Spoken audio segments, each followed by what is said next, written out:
So question 6 says use the sine or cosine function to solve the triangle QRS if S is equal to 31 and Q is equal to 11.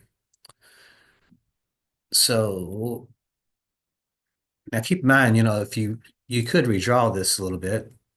Let's see if I can get this thing to, you actually can rotate it a little bit where it's not,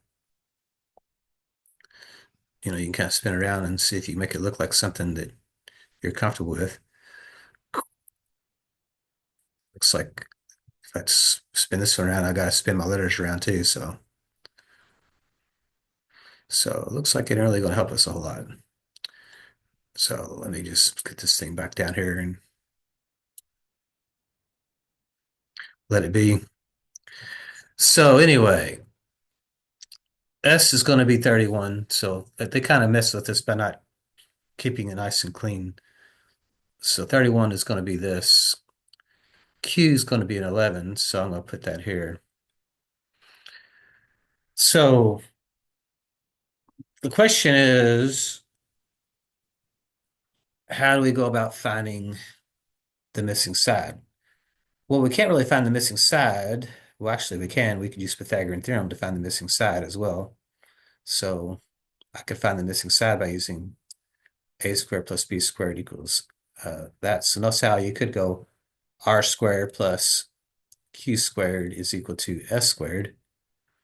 So you could go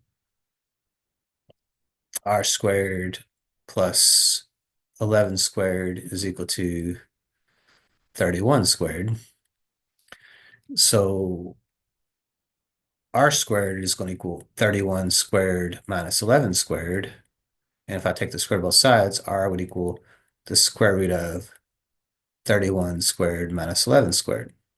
So if I kind of manipulate it that way, I can actually just fire that straight in the calculator.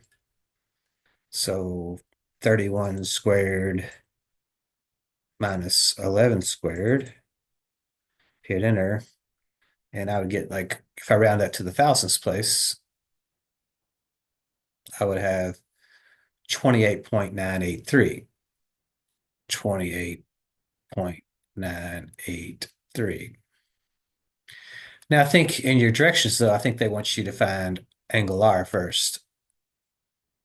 So if I want to find angle R first, well, now we want to use some trigonometry. So if I want to find angle R, notice that this becomes the opposite. This is the adjacent, and this is the hypotenuse. So what we know is the 11 and 31. So if I pick up on the SOHCAHTOA,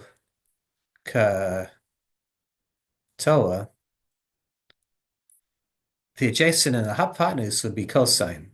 So if I want to find angle R, I'm actually going to have to go, the cosine of angle R is going to equal the 11 over the 31. Now remember, to find the angle, we actually have to go backwards and use the inverse cosine. So angle R is actually going to be the inverse cosine of 11 over 31. And we haven't changed the mode of our calculator, so it should still be in the correct mode. So if I do the inverse cosine, 11 divided by 31, that should kick out angle R. So now it's going to be 69.2 degrees.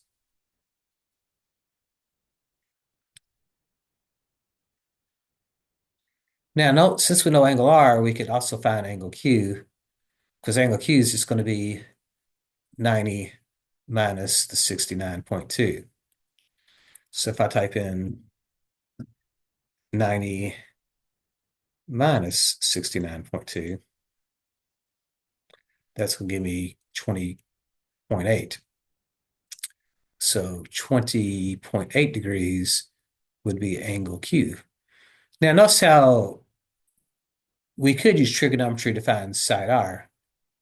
So if I want to find side R, notice how I could use angle R, and that would be the opposite of the hypotenuse. So I could use the sine function, the sine of angle R, which was 69.2, and that would equal the opposite, which is r over this 31. So if we cross multiply, we're going to get r equals this 31 times the sine of 69.2. What I'm curious about is how close this is to our Pythagorean theorem answer. So if we type in 31 times this sine of 69.2, we get 28.979. So notice how that's a shade off there from the Pythagorean theorem. So that I don't know, like I said, I'm not 100% sure, but I would say we would have to probably be using trigonometry to do it.